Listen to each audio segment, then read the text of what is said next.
ఈరోజు తెలంగాణ రాష్ట్రంలో ఉన్నటువంటి అన్ని రాజకీయ పార్టీల నాయకులు, కుల సంఘాలు, సంక్షేమ సంఘాలు, ముఖ్యంగా ఆరోగ్య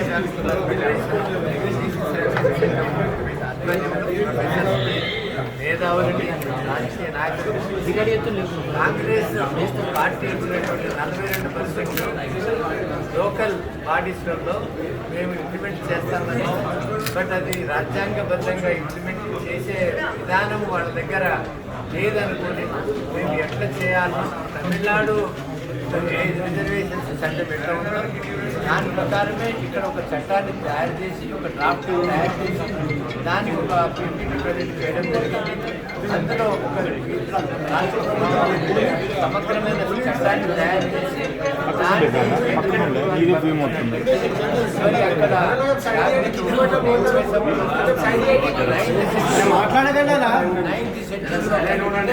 అది ఇంద్రసాని కేసు, మిగతా మన కృష్ణమూర్తి కేసు, గవాలి కేసు ఇవన్నీ కూడా 50% దాటకూడదు అనే నిబంధనని సంబంధం లేకుండా మనం కూడా 69%, 67% రిజర్వేషన్స్ మనం ఇంప్లిమెంట్ చేసుకోవచ్చని దానికి చట్టబద్ధమైన ఒక డ్రాఫ్ట్ని తయారు చేసి గవర్నమెంట్ ప్రజెంట్ చేస్తాం.